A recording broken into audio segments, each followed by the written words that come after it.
Today's social media segment is brought to you by Alford and Associates for all of your insurance needs.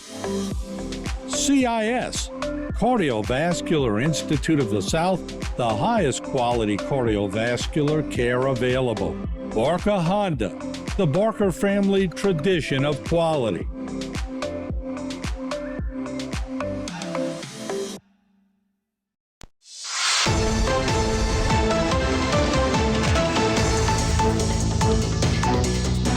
Welcome to Bayou Time. I'm Jacob DeGate, and glad to be joined on the set by Sergeant Ross Brennan of Louisiana State Police. Thank you very much for joining us. Thanks for having us again. All right. It's my understanding last week y'all had a significant arrest of somebody that started out as a narcotics crime. Can you tell us a little bit what all occurred? Yeah, so I think it's a great representation of how our agencies in this area work together, because it wasn't just state police narcotics. We also had Terrebonne Parish Sheriff's Office narcotics, Houma PD narcotics, as well as the federal side of it too. We had Homeland Security involved too. So it started off with narcotics investigation on July 1st.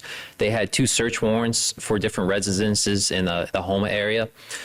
During that search, they recovered 23 pounds of marijuana, which is a street value of $46,000. In addition to that, they also recovered a handgun that was in the presence of those narcotics. And there was also a teenage juvenile that was inside the residence with that. So all that combined resulted in a 29-year-old Javon Amaker from the Houma area being arrested. And he had multiple different charges. He had charges, one for the marijuana, for distributing marijuana, for having a juvenile in the presence of those narcotics, as well as a felon in possession of that handgun. He shouldn't have had a handgun at all.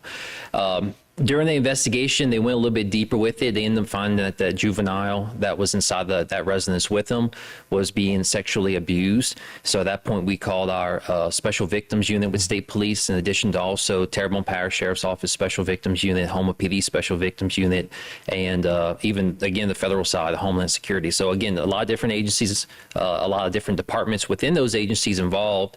And so on July 2nd, the subject that was arrested, he was still incarcerated at the Terrebonne Parish Jail. He was additionally charged with third-degree rape of a juvenile, as well as indecent behavior with a juvenile, too. So looking at some pretty serious charges, but again, it all started with that narcotics investigation, and it delved into that juvenile that was being abused, too. So sometimes it might start off, where there might be a simple traffic stop, or in this case, a narcotics arrest, but it can always lead to more serious crimes, especially crimes involving juveniles.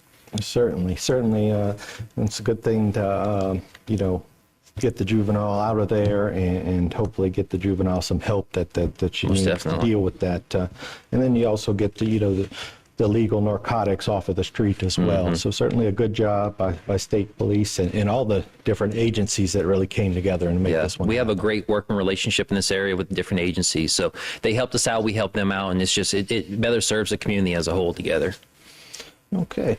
And speaking of, I guess doing investigations or how is the new law, I think, on permitless carry now that went into effect? Is that going to, I guess, create any issues for law enforcement that you believe? And can you tell us, some people out there who may not be aware of when they can carry, how that law is going to apply to them? So as far as law enforcement and stuff like that goes, the only difference is where before you needed that concealed carry in order to have it on you hidden. Now they call it constitutional carry. You don't need that permitless carry. The same restrictions that applied before with that, if you had a concealed carry license, it's still the same for the permitless carry. You still can't carry in certain buildings. You still certain areas within a school zone, things like that. So the same laws that's always been there still apply. You just don't need that concealed carry permit card. Of course, if you're stopped by a law enforcement officer, let them know that you have a firearm on you. Your vehicle is also an extension of your home, so you could have a firearm inside your vehicle as well. But it's always best just off the get-go to let them know, hey, there's a firearm on me or inside the vehicle somewhere.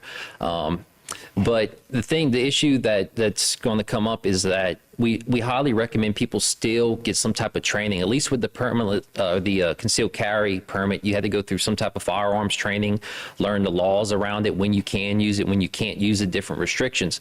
So by not going through that process of getting that permit, you don't have that training. So I still, recommend to people to still get some type of training. That way, you know the laws and legality around it, because you don't want to catch yourself in a trick bag carrying the firearm. And there can be a business too. If a business has a sign that says no firearms permitted, then you can't carry it inside there too.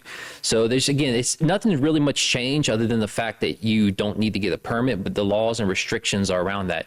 Another good thing about having the concealed carry permit is that different states across America, they have where they'll recognize our permit. So you can also carry concealed in those states. But by having that permitless carry, you're only limited to Louisiana. So if you go off to Mississippi, Texas, wherever, you can't carry it unless you got that concealed carry licensed over there. So again, it kind of helps you if you do travel a lot, because there's some states, again, where you could carry it over there. The laws intertwine. They allow us to, they recognize our laws over there. So in the end, I do recommend everybody, if you are looking at that route, one, get the training. Again, that way you know the laws and regulations around it. But if you do plan to travel, it's probably still a good idea to get that permitless or that permit carry. I think it's my understanding they also have, I guess, some benefits as far as civil liability. If you do go ahead and still go through and take the steps to get that permit, you have a little bit more protection under the law if you happen to find yourself in a situation where you have to use the weapon, unfortunately. Most definitely. And there can be situations, too, from, I guess, going back to that law enforcement side. Let's say, God forbid, there's a situation where there's a shooter. When we're showing up, we don't know who's the bad guy, who's the good guy. So again, those trainings and stuff like that can kind of teach you what you should do in those situations. Because we just get a call that there's a person shooting, we show up and we see somebody with a gun. We don't know, again, if you're the person that caused the shooting, if you're the person trying to help out. So again, just going back to that training, it's still wise to, go through some type of training, understand what you shouldn't do, where you can carry, where you can't. So that way it just kind of keeps you better protected. And again, that civil liability side of it as well. Sure, and also the safe manner on carrying it on your body and not just stick it in your waistband. Exactly, yeah, because you don't want it to go off accidentally and injure you or hit somebody else, around you. All righty. Well, thank you very much for coming on, Sergeant. We appreciate it. Yes, sir. Thanks so much. All right. We have to take another break, but we'll be back with more right here on HTV.